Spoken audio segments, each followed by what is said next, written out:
So welcome everyone. Some of you were in class with Max last semester when he created this nice opening theme song / cartoon thing for a show that doesn't exist. So it's hopefully something in the future he could maybe pitch to someone or just make on his own. But he had a process that he came up with after doing animation for a few years, and so he's going to show you kind of like the journey he's been on to try to get his animated drawings into the computer and animating in After Effects and editing in Premiere. So Max, take it away. Okay, yeah, so like Shana said, I'm sort of I've been a big animation hobbyist for a while now. Like I love everything about it. And I've tried like hand-drawn stuff, which is what I do now. And I've tried like 3D and I've just tried my hand at a lot of different types, but I always just come back to 2D. And the goal of my project was just to make something where at least a few shots like look like a professional cartoon, or like something you'd see on Cartoon Network or like The Simpsons or in an anime. And I've been on like a learning journey for I think 3 years now. And it kind of built up to this, to like a 4-week period where I was just grinding and like almost dead, just staring at my computer every day. But I'm pretty proud of how like a good handful of the shots came out. I'm gonna showcase that later and do a demo, but I think I wanted to start out by, well, I have a PowerPoint, but I'm going to start out by just talking about like how to start a journey, like how you can begin to learn animation. And I'll share some like tips and tricks, some learning resources, guides on like animation software and like financial stuff, because that can really kind of bog you down in the beginning. So yeah, let me share my screen.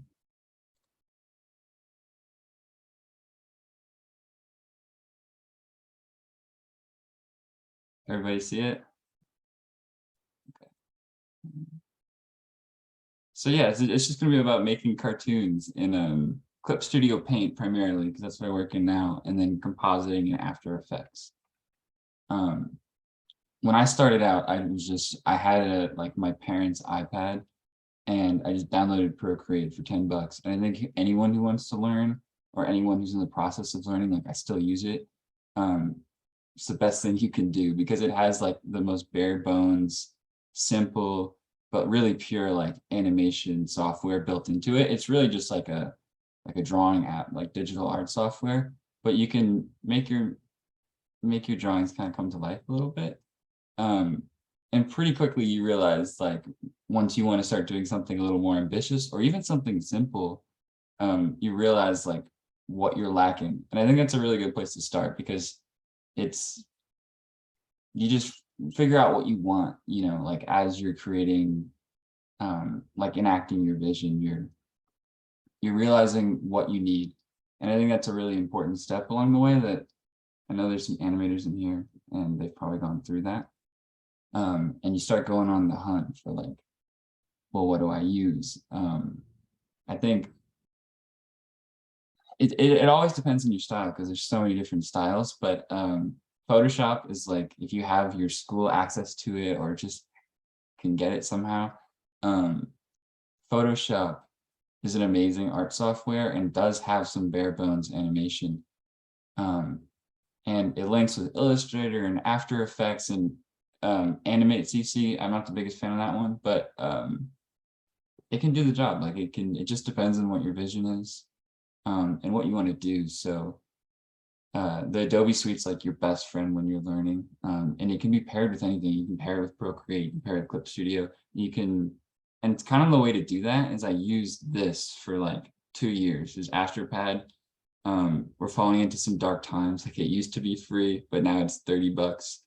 And I think it's just getting worse. It goes on their site and it just doesn't look good. But it's subscription now. I think it's subscription now. It's subscription. That sucks. But it basically just like turns your tablet or your phone into a drawing pad. I have a drawing pad right here. I love it. I'll have a link to it earlier, but it's a way to draw on your computer, you know, and feed these drawings with a stylus or your finger like into a powerful software where you can really just like take it to the next level. And AstroPad's worth it. It probably, if it's a subscription, I'm not really too sure, but I think there's probably some alternatives now that I could look into. Krita is a digital art software for drawing, but it also has like a lot of good animation stuff, and it's entirely free. I haven't given it too much of a shot, but I recommend it. I'm on Clip Studio Paint now, which I'll start talking about soon. But yeah, so the gear, this is my drawing tablet. Oh, let me stop sharing for a second. This is the link. How do I get to the chat from here? Oh. This is the link to the PowerPoint. If anyone wants to fish around in the links or wants it later, feel free. It's reasonably priced. You don't need like a Wacom or a Wacom, like whatever it is, or even anything pricey with a screen. Like this thing is just like, it just senses your stylus and the weight of it really well. And you kind of just have to, you don't look at your hand when you draw, and it really helped improve my drawing skills in the past year since I've had it. And there's a lot of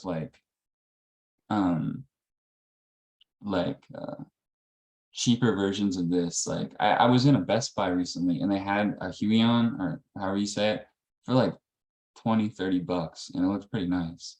Came with a stylus. It's USB, you don't have to charge it. I can't say like enough good things about it. Like it really helped me. It helps my neck health too, so I'm not just like staring down at my iPad, you know.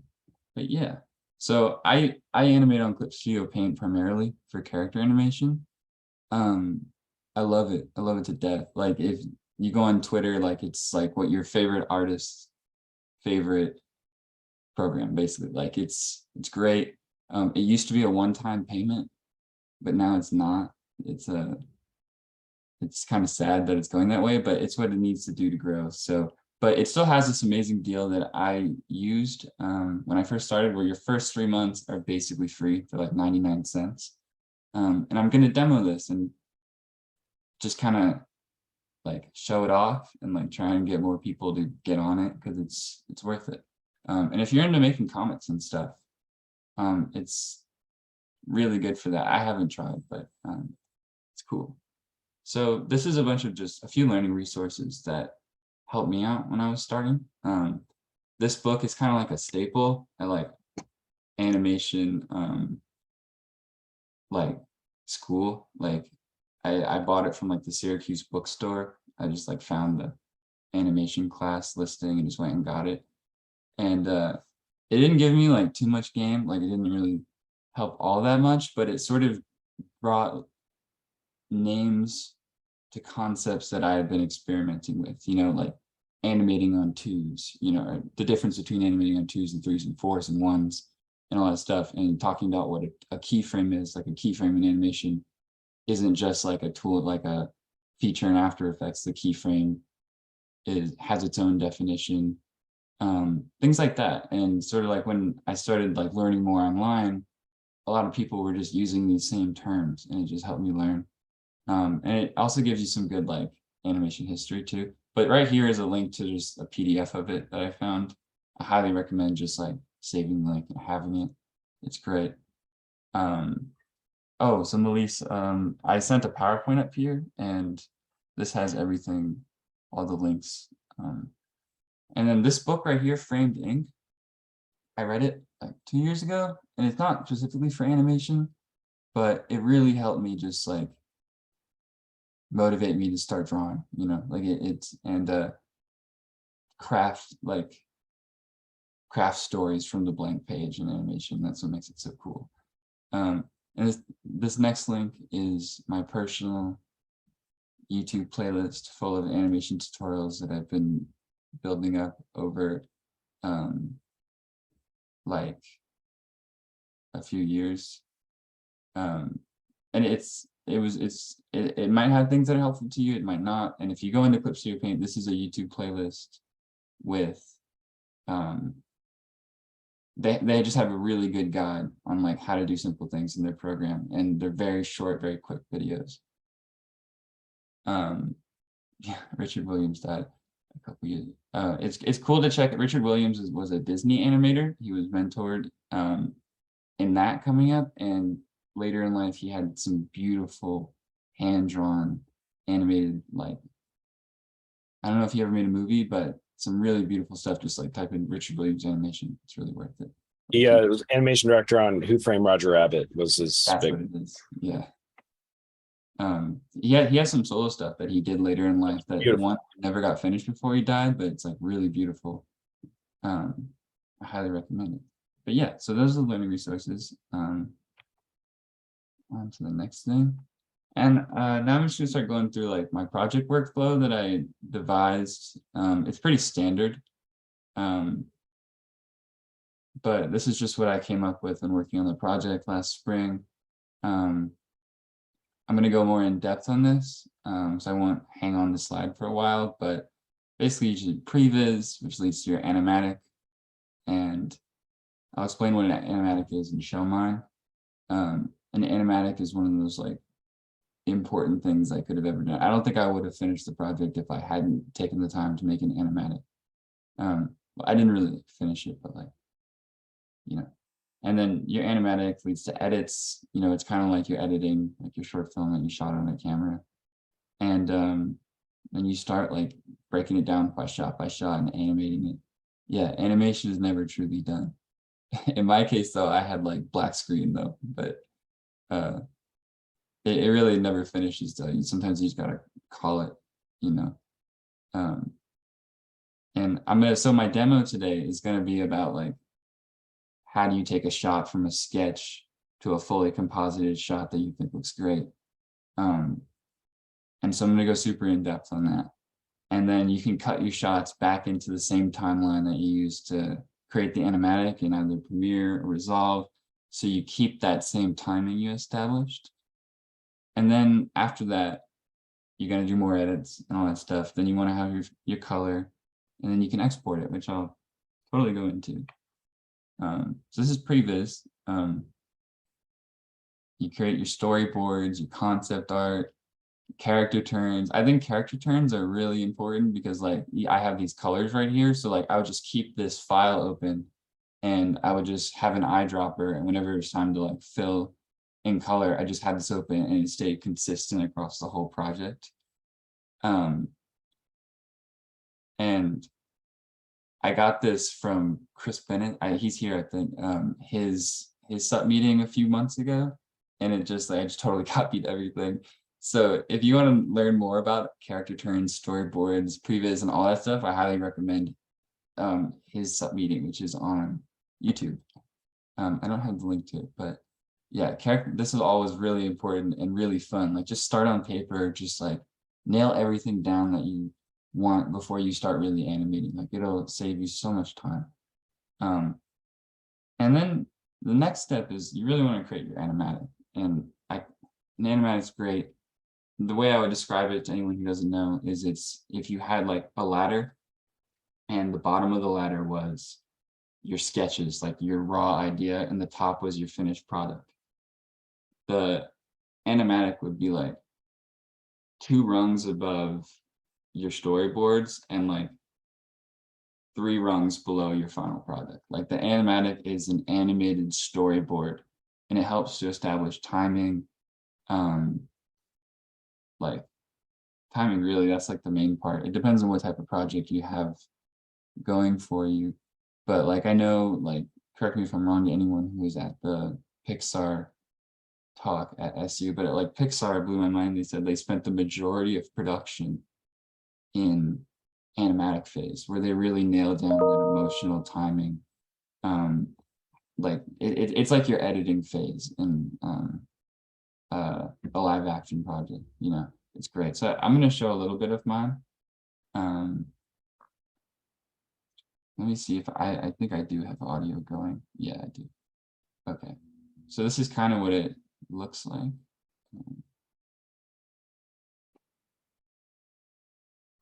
Okay, so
Yeah. So if anyone has any questions on that, just hit the chat. So like you saw, it's just like you can really pump out an animatic pretty fast, and it was really important for me to do because I knew I wanted to use that song, and it really needed to line up like with the song. And when you see the final project, like nothing really changes in terms of timing, you know, like some shots may look a little bit different, but it just like my timing and my editing was just locked in from there. And that was really nice because I could just totally focus on my animation, color, just in like how it looked, and just dive deep and have no worries about that. And even when I went in to like do my final edit, I just dropped in the new shots on top, like in a new layer above my animatic, and just shortened them or lengthened them however I needed to. And so like I literally did that like the morning the project was due, and it was so fast, you know, like it was amazing. And so after that, like you like when you make your animatic, you want, like we show it to your class if you're doing it in school, or show it to some friends, or just sit on it for a while and nail down that timing, you know, before you start animating, because it's just a pain in the butt if you got to go back and like it sucks to like lengthen something, you know, like you'd have to go back and start looping all these new things in your file. So it's really good to get that timing down. So the next step, I skipped over the edits, I think. Oh no, there's 3, so 4. So shot by shot animation, like what you want to do for each shot is you have your sketch, and then that turns into your rough animation. So in Clip Studio, in most art programs, you have like a pencil brush, and it really does look like a pencil when you start writing. And just be sketchy, just get that movement down, all that good stuff. It's kind of like the funnest part almost. It's like figuring that out, and it doesn't have to look great, but you get your pencil down. It's your rough animation, and I just call that my first pass. And then it's probably better just to like kind of refine it there, you know, like it can be rough, but you can start refining it. And then you go into your second pass, and there probably should be like many passes in like professional animation. But for me, like I kind of just dive right into line art from there. And as I'm making my line art, I'll realize like, oh, his hand should be down lower. Like I should arch, like create a bigger arc. You kind of realize things as you're creating the line art. And it's a little bit of a messy phase and time consuming, but that's when you sort of get that movement down and you establish some clean line art, which is really hard. At least for me, like it's really challenging to ink. But Clip Studio Paint kind of has a workaround, and that's kind of why I chose to use the product. And then from there, you start coloring.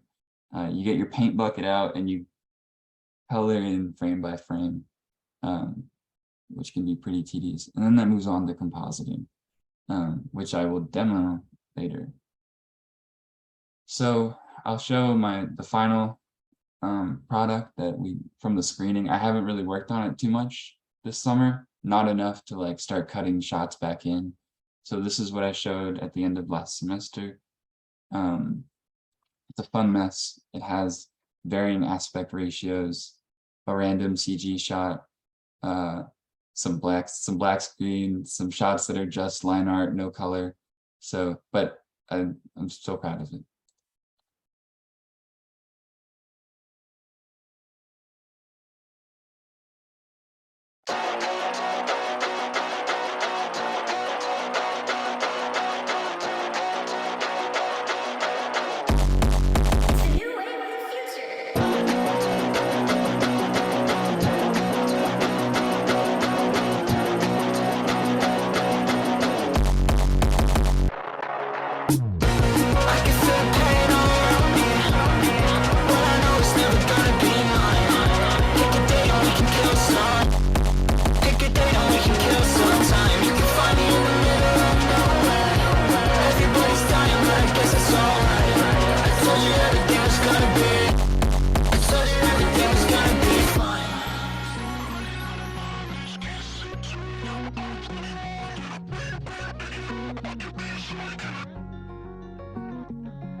When you're back, guess I never tried it.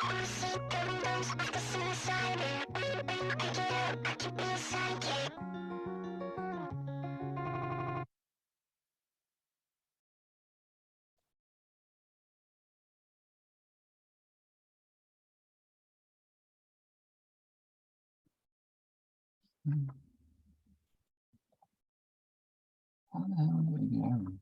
Okay. Check. So yeah, that was the full version.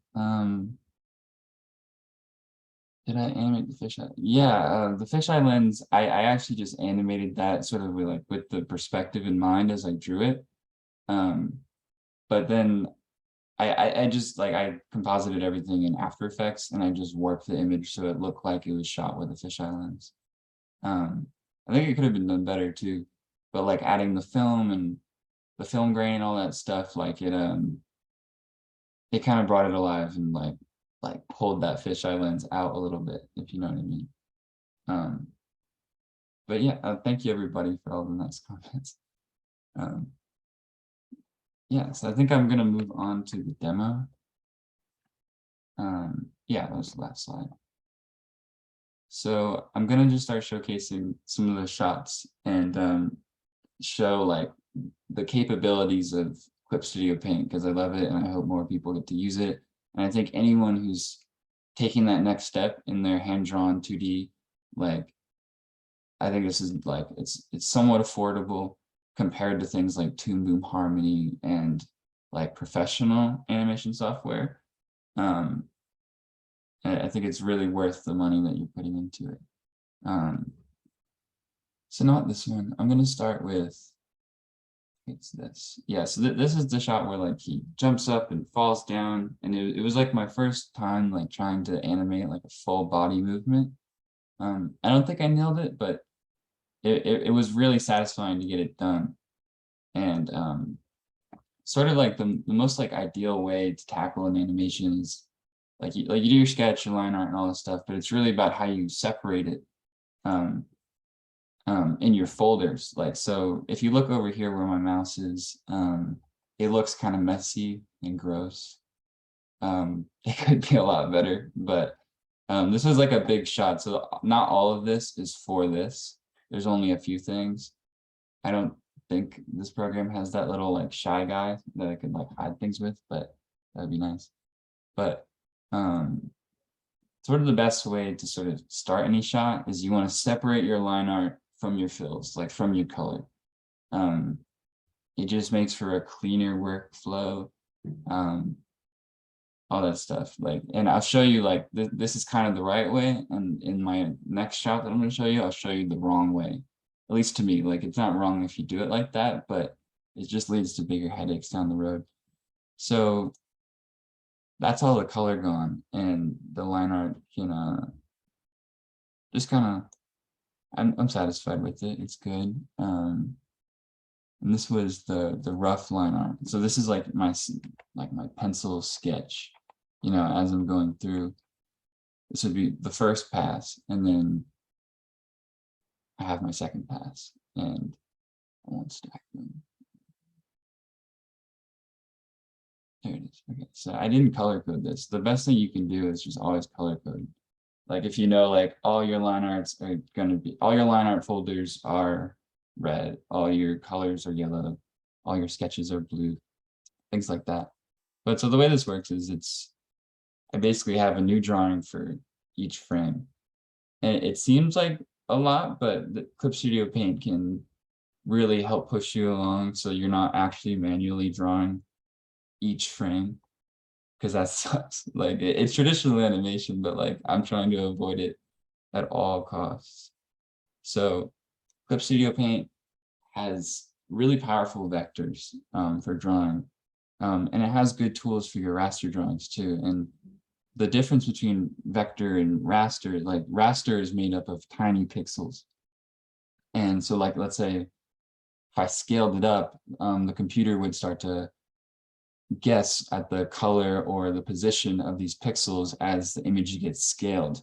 And so that creates like distortion. It might get blurry. It's where you lose quality. It's not the most elegant way to describe what raster is, but vector can be scaled infinitely. I don't think I could fully explain what vector images are, but Clip Studio has really good vector stuff. So if you see this line art, it looks like a drawing, I could get into my operation tool and I can click on it and I can bend it at will. Like I can change anything, and always set it back. If I have my rough line art, I can't do that. I'm just clicking pixels that are just locked in here. Although in the latest update, that has this really good tool that some people might recognize from Photoshop. It's like a beloved Photoshop tool. It's the liquify. So I could kind of like nudge and move things with in the on raster images. And I think this is really helpful for your sketch phases, because like I think my art drawing skills aren't the best, especially with like anatomy, like a body shot like this. So I use this a lot to think like, oh, well, this part kind of needs to be pushed in a little to get a smoother line, you know, and it's really helpful. And so like I could even use it to like, let's say like you want this shoe to be a little smaller. I can squeeze it. Oh yeah, I'm on the wrong way. But you see what I'm saying? Like I could squeeze a certain portion of this leg, be like, oh, like let me adjust the perspective there. And that's a really good way to just sort of tackle it. And having that built into a software that like is also for animation was just like mind blowing to me when I first got on here, because I was coming from Procreate. So like back to Max, while you're on the brush, is the vector brush, are there a number of options in it, like compared to other ones you use? You're laying the line work in like brush style, right? yeah, exactly. Cool. So on here, like there's a number of styles for like its visual appearance, like the actual brush, and then there's a number of styles for like how you're gonna lay down your vector artwork. We change this to black. So this is one I use a lot. It's called the continuous curve. So say I'm on here. So I'm on a vector layer, and I've got my continuous curve brush, and I can set like what I want. You know, I think so what I want my brush shape to be. So I could have it, the spray one's kind of cool because it looks rough, like it looks hand drawn, but I'm sort of just crafting like this, and it works so well, like awesome. To me, because I'm very bad at manually doing my line art on a tablet. Like getting that weighting down is really difficult. You have to be quick and precise, and it takes years of practice. And I think that's why like going to animation school, like putting in that time kind of teaches you, instead of like a homemade. Actually, I'm gonna bring that back. So if I have something like this in my line art, well, actually, I'll just go on him. Like, let's say, so like this shoe is getting bigger as it comes up. So I want my lines to get a little thicker as they get closer to the camera. So I can get over to this tool and I can adjust the line width, thicken it. So as it goes up, you see like the line's getting bigger, and you can kind of like cheat your way around having great line art. So like I don't have to practice that weighting. If anyone is here is good at that, or has like tried it, like chime in, because it's tough. So like this kind of gives you tools to like work around that skill set, which I really like.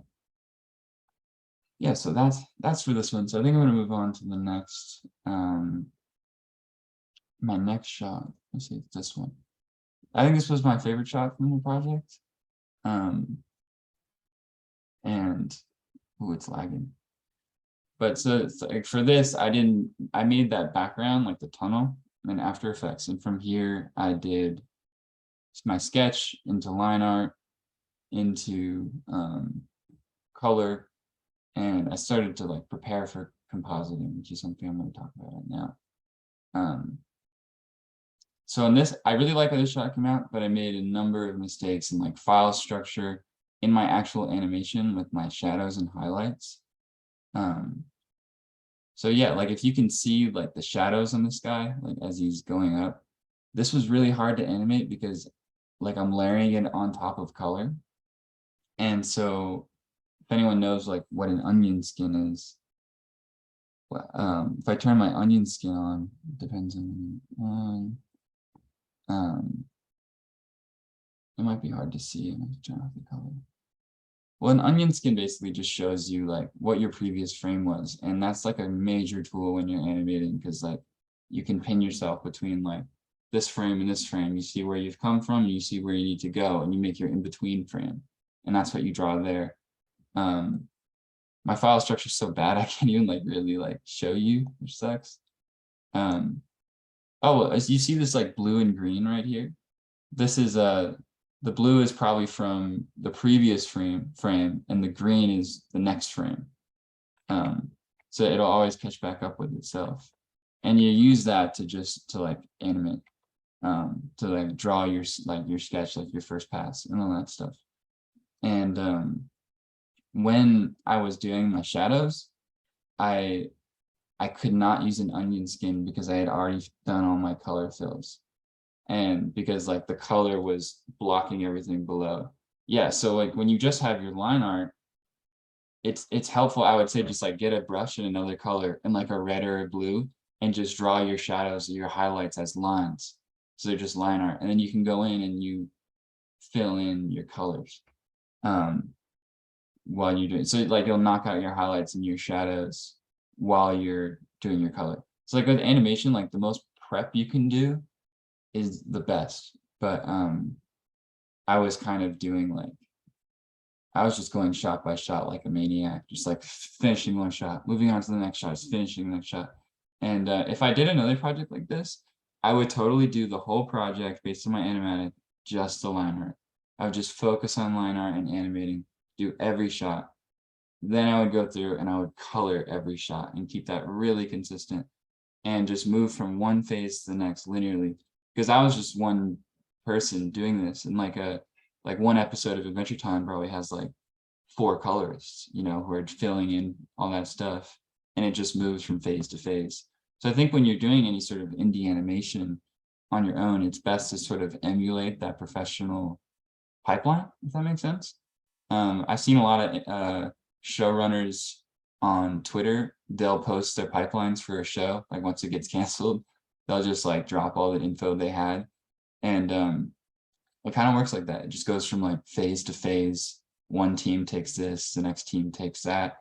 So it's best to like divide your efforts as best you can. Yeah. So let me see what I had on here. Oh, right. So anyone who's used After Effects, they're aware, they know of pre-comps, and like a pre-comp is kind of essential for making like a really more complicated animation in there, you know. So it's very like, it's a nested animation within another animation, if that makes sense. And Clip Studio Paint has a very similar thing called file objects. So in this scene, you'll see his head. Let me turn off onion skins. There's some color glitching out, but just ignore it. His head move, like his head has his own animation. You can see the scarf when we move back. There's this scarf sort of flying in the wind. So the head, the scarf, and then the body with the car are all 3 separate animations that I have. So right here, this is his head. And I animated his head just like this. And I colored everything, all that. And then so like as his head moves out, like I already have the animation, and I can just kind of focus on like how I want his head to move as he's coming up, you know? So it's like I was saying earlier, it's just best to just plan and divide your efforts to make for the easiest time possible. Because like, let's say if you're in something like Procreate or you're not using your file objects, it's hard to animate and like draw like him smiling as his head is turning at an angle. So it's really important. Like that's when like you're in like if you're in Procreate, that's when you start to want more, you know, and you're like, where do I go next? And yeah, so I have one for the scarf too. And this is a perfect example of doing something wrong. If you look at my file structure, I have one folder for each frame, and it seems pretty logical. And in each folder, I have the line art and the color. And so that gets complicated because anything that I want to edit to this whole layer down here, this is an animation folder, I'm adjusting my line art and my color. So it's like you want to split it up as much as you can. Like I think I made like a little like branding for myself. Like I always use this character, but I literally split up in my file structure. I have like a folder for his eyes, a folder for his pupils, a folder for his face, a folder for the left arm, a folder for the right arm. You just kind of split it up. That's just my personal way to go, but yeah, that's what I found is like super useful. So like the scarf has everything packaged in, which is kind of annoying. The scarf doesn't even like, if you really watch the scarf, it doesn't work. Like this makes no sense, you know, but you can kind of get away with a lot of stuff in animation as long as it kind of just like flies by your eyes and your brain accepts it. It's good, bro. Like it works. And that's something that I learned kind of late into the game, was like you don't have to shoot for perfection. Like bad animation can be the best animation. Like, and that's just, it's, yeah, it can be amazing. Like some of my favorite animators, like people have probably seen Vune on YouTube. Like her stuff is so sketchy and lacks in betweens. Like but it just works, you know, like it's magical in its own way, as long as like your style, yeah, oh yeah, Chris, as long as you have style, it works, man. So just like it's always worth just like throwing everything at the wall and just going at it and attacking it with your own style, but with like I said before, with a lot of prep, you know, like I'm sure Vune, who has that like sketchy animation to some that might be considered bad, she probably does a lot of prep for that, you know, like because it's her style that she's going for. Yeah, so that's, and I think that's what makes animation so fun, is you can kind of just like whatever works, it works, you know. Does anyone have any questions? I kind of just been moving through like without order. I'm about to move on to compositing in After Effects and export settings from CSP. So That's what I was going to ask, is just how do you export this stuff to make use of it in After Effects? So this stuff, Clip Studio Paint, it has pretty weak export settings. You go to export animation and you're gonna export like a movie, but like it's very low quality. It's just like an MP4. It doesn't have any like DNxHD or like ProRes or anything like that. So my go-to, just like I knew I was gonna bring it into After Effects anyway, is I just export image sequences, just PNG sequences. And pro tip, just it'll always like spawn your file in with like it's called the paper. It's just like your white canvas. You just delete your paper and you have your transparent background. And you export like a long image sequence. It might be like hundreds and maybe even thousands of images. And you're going to bring that into After Effects, which I'll show now. So let me see. This is a lot of stuff. I think it's here. So this is like the image sequence that I bring in. This is what I exported from Clip Studio, and it's just a collection of right. So change my PNG has an alpha channel, so there's transparency. So it's important to make sure it's a PNG sequence. And I think even if you just have an animation with a working background in Clip Studio that you like, I would be inclined to just export a JPEG sequence or maybe a PNG sequence, even though there's no transparency, bring it into After Effects and export it with ProRes or some higher codec, higher quality codec, just to make the most of your colors. And it depends on what screen you're going to show it on too. I haven't done too much research into CSP export settings. I know some people just do everything in there, but I don't know, like if you're going to bring your shot into Premiere, you might as well just bring it in as an image sequence just to preserve some quality and compress it less, if that makes sense. So the default naming settings out of Clip Studio Paint, are those okay to go into After Effects, or did you find you had to make some modifications? No, they work really well. I think the only thing you got to watch out for is matching your frame rates. Yeah. So like if make sure you got a 24 frames per FPS in Clip Studio if you're gonna have 24 in After Effects. Because pretty soon, like you might make a cool thing in Clip Studio for your After Effects animation, but when it's in the wrong frame rate, it's just not going to be aligned with anything else you've made. Yeah. Like this, I created this like road and all this stuff, and I would probably just change the frame rate of like the road and everything, but it's just a hassle. Like match your frame rates. It'll naturally create like a naming system. It'll be like image 00001, image 0002, all the way up until the end, and just have its own folder for that and bring it in. That's what these are. It'll say timeline. If I clicked on this, the black is transparency from Clip Studio Paint. But yeah, and I think I said something else was my favorite part, but I think compositing the end, like compositing your animation is definitely like the most satisfying part because it becomes like a thing. And I've got a few tips for that. Like whatever, like see this background, like the character's in a tunnel, you know, so it's going to be darker and I have green lights. So I put like a bunch of, like you put a solid layer on it and tint it green, you know, like get your character immersed in that environment. So it looks like it's there. Like the best is when your animation looks like someone in the world of your character, like shot it on a camera, you know, like emulate camera settings and get your character looking good. So like back to CSP, you can kind of prep for that. Like here I have a bunch of these adjustment layers, and if I take them off, it will actually, I'm going to do it on this one. So if you take it off, his skin gets really bright because these are the RGB hex codes from my character turns, you know. And if this guy's color was in here, he would just pop, like it would look gross, like he would not look in that tunnel. It takes you out of the whole thing. It just becomes a little less magical, you know. So that it's really small details that like sell the shot, you know. So like in here, like you just kind of tweak it a little bit so he's darker.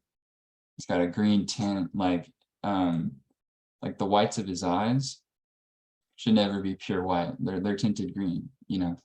And if you know that going in, like a lot of fun in animation is kind of like freestyling as you go, you know, but if you know going in, you can kind of just start preparing for the comp before you even export at a CSP. That's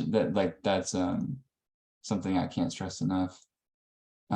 So I built this, like the road and everything in After Effects. It was really fun. And then I added some film grain on top. This like blue halo rim, like kind of like a little lens flare, like lens distortion type of thing. And like Chris brought up, like, did I animate it like a fisheye lens? No, it's been a while since I really looked at it, but I've warped it in After Effects. So everything's kind of like, the image is kind of like a sphere. Yeah. And then so when you export out of here, you can just export normal After Effects settings, you know, like go for your highest quality that you can. And yeah, that's kind of all I really have to showcase. If anyone wants me to show anything else or has any questions, just let me know.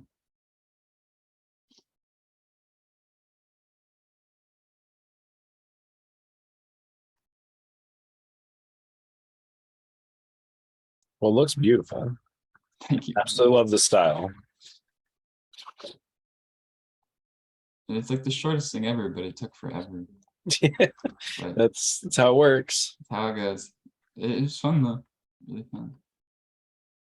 Like going back to like the selling your animation, I'm pretty sure these like road lines are going the wrong way. Yeah. Yeah, so but like your eye doesn't see that, you know, like someone would have to like really stare at it, you know. Like it just needs to pass, you know, and have style. What would you say as far as your workflow and process was concerned in making this? What do you feel your biggest like time sink, or maybe something that you would have approached differently in hindsight? In hindsight, I would have prepped more. Like Yep. I would have just totally, like I would kind of fly through my rough animations, you know, and like way too much. Like the next project I do, I'm gonna spend so much time on my line art, so much time, and also spend a lot more time in comp. But the biggest time sink was totally like being in here on this one. What is it? Like tracing with my vector brush, like each line, like on each frame, you know. That took forever. And I am praying for the day when there's some sort of AI plugin where they can just do all the color fills for me, because I go in manually on each frame, and where is the color? I color it like with a paint bucket. The paint bucket tool in this program is really responsive and really smart. Thank God, you know. And that takes forever. And I think like after like we had our like AI SUP meeting, I think that's totally in the realm of possibility. And I wonder, like I haven't looked in if anything already does that. But I'd like Yes. to sort of like get the workflow flowing a little Yeah. faster. So I was going to say you might want to check out Absinthe, because I've seen some pretty good automated rotoscope solutions with that, where you just do a rough line work pass, do some reference frames, and see if it will fill in the gaps Oh, for you. right. Yeah. Yeah. That I'd say it's getting there. It's a matter of Yeah. yeah. I'm sorry to cut you off. I would love to have something that's like built into an animation software, you know, so like I actually would get like a layer in here that fills in all the color, you know. I think that's like the next step. And I hope that's where it goes. But yeah, It's coming very soon. it's coming. I hope so. If that happened, I think I would have been able to get a lot more done. But yeah, that's about everything. So are you duplicating some of these layers and then just moving it slightly from there? Or are you actually kind of tracing and doing a whole new one? I'm pretty much both, really. So like I have my vector lines and I have my like rough line art. And like for this, like this shoe, I would just sort of have it on its own layer, really, and copy and paste. Like, see, I have this like layer here. It's called like right hand, you know, and like so like each folder has like a right hand in it, and I would like tweak it, and I take that liquify brush and just like warp the perspective, make it get a little bigger, just like avoid all that stuff. So like I'd copy and paste that. But then when I get to my line art, like I'm pretty much just like tracing this and making some small tweaks as I go. But yeah. So would that not work for color as well? Like if you did a frame and painted it and then animated from there, is that a terrible approach? I think you could do it. Like if the character doesn't really, the shape of the character doesn't move, I like to keep my color sometimes, if I can, all on one layer. Because I'll always be sort of adjusting all the color at once. Like in the color fills, it's just one layer for each one. So like if the character's shape doesn't move, I could just copy and paste that layer and like tweak it upwards, you know. So it fits in, and then take like an eraser. So yeah, like that's totally like a strategy. I've probably done it maybe once or twice. But like the paint bucket's really fast. Like if I had this, I just have my line art. Make a new folder.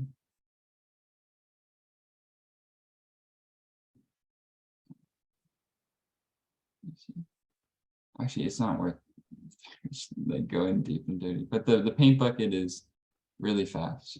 So it's like a little quicker than doing that stuff.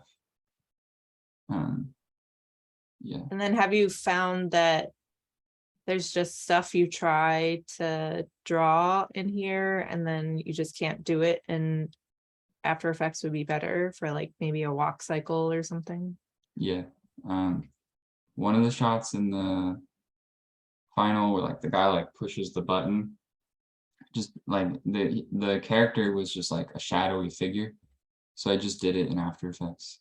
It was easier because there's no line art, you know, it's just like a shape moving. Like anything that's just like shapes moving that doesn't need clear-cut line art, I would just go to After Effects, you know. This is just more for like hand-drawn character. Like I think I'd do any other background in either After Effects or like Blender or something, or Photoshop, you know. You know, when you get into those digital tweens in 2D animation, it gets that like flash look. Yeah. You get a similar look in After Effects if you have rigged assets that are line work based and 2D. So this has a particular look to it. I mean, it looks awesome, like cell animation. I love it. But yeah, it's finding a balance where you don't get too much of that tween look, but don't go insane from tedium. It's hard. Right. Yeah. I try to avoid the like a computer generated movement with stuff like this. Exactly. You can do it in here though. It's not nearly as powerful as After Effects. Yeah. And something I will add that like really sucks about this program is if I have this whole folder down here, like let's say, and I wanted to add motion blur, I was like, you put motion blur on it. I could not add it to this entire folder, like to the entire animation. I have to go into each frame and add the blur, which is just really frustrating, you know, and that's why like this program doesn't really work for high quality stuff unless you use it in tandem with a compositing software or motion graphic software like After Effects, you know. Does it export vector formats where you could work with those as shapes and use After Effects native motion blur in there for line work, separate color, and I've never tried recomp it? that. Yeah. I've never tried it. But have you tried exporting a vector format out of here? I did for like a logo. Okay. And it didn't work too well. It kind of messed with it. I did like an SVG.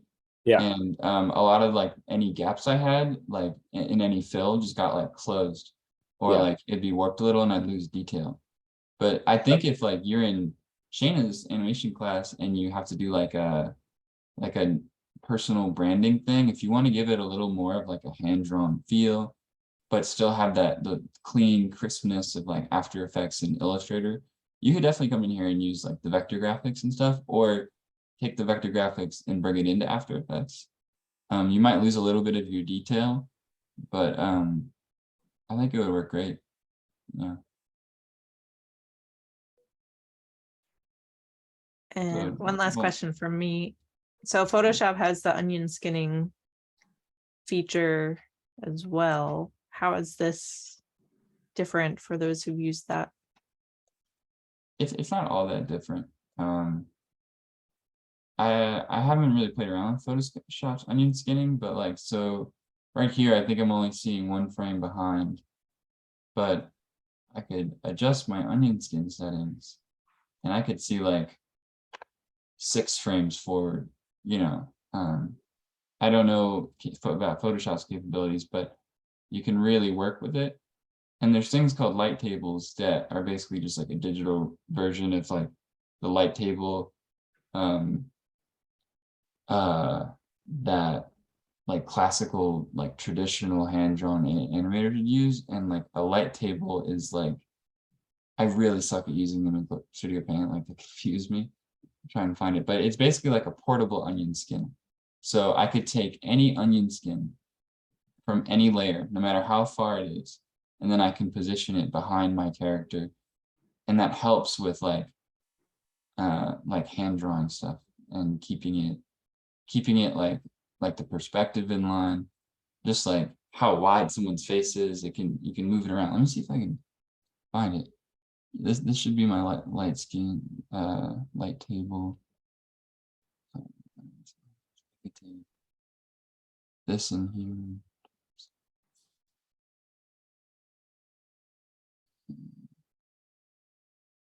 Right. So if you see this is a frame from like a while, like later, like a few frames later, and it's an onion skin, and I can move it right here. Like if I wanted to get his hair, like, oop, no. If I wanted to get like, make sure his hair was as tall as it should be. I can line this up and sort of get an idea, you know. So this program has a lot of like things that really help like traditional animation, like a light table. But yeah, does that answer your question? Looks like we're about out of time, so I'll stop share. Hey Max, great job, by the way. Looking at this, traditional cell animation is so hard. And as someone who also isn't like a traditionally skilled artist, but like wants to do animation, it's like it feels very cool to see someone like really go for it. I feel like I kind of cheated with After Effects, even though it's not. All animation is valid. But I just want to say great job. It's so hard to do 3D rotation stuff. I did one for my animation course, and with Shane, I did like a 2D. It took so long. It was like a one shot of a guy like spinning another guy around. Oh, I remember that, dude. I remember that from the screening. That looked so good. Yeah, thank you. I still like when I think about your project, I think about that one shot, like where he spins him and sends him flying. It was so good. Yeah, that was like the majority of the project, I felt like, and it was like a 4-minute deal, which is ridiculous. I wanted to ask you, do you feel yourself wanting to like continue to do this kind of work with like traditional style animation and Clip Studio Paint, because that is a tool that's used like in some studios, especially some smaller ones like Clip Studio Paint. Yeah, and also a lot of indie artists do freelance animation with that stuff. So you seem pretty talented with it. Do you see yourself using it professionally, like in a professional sphere, or I don't think I'm like hobbyist? I think I'm definitely gonna keep using it, like no matter what. Like I want to just keep going. Like I want to eventually make like an animated short or something. Like just keep grinding like that. But like I don't think I'm cut out for like to be a professional animator. Like you said, it takes a long time. Yeah. And I think I'd rather keep it a hobby, you know. It's like it would be cool to do it if like the right opportunity came around. But I really just enjoy it as a hobby, like a lot. And in school I like it too. I think if I did, I would go down like a different professional animation path. But I'm not sure. Yeah, I think you have a great style with your cell animation. It looks there's a charm to it that like is not found in like traditional, like when I say traditional After Effects animation, like the tweening we were talking about before, where like when a computer kind of does tweening for you. If you do continue to do this, I definitely recommend like compositing it with some like After Effects stuff to make it a little bit easier and think like have like a more finished product, even if it doesn't look the best. Because with your cell stuff and like a more easier route like After Effects animation, I think you could like feel like it's more finished, even though it looks great already. Thank you. I remember when you were showcasing like how far you were like pushing After Effects with like all the plugins and stuff. And I want to like dive into that world a little bit more because I really don't know enough. But I think you're right. Yeah. Yeah, totally. There's a lot of tools out there for sure. Yeah, great job. Thank you, Chris. Appreciate it. Cool. So with that, we are at time. So thank you all for coming, and thanks Max for showing us your Thank you. It was process. awesome.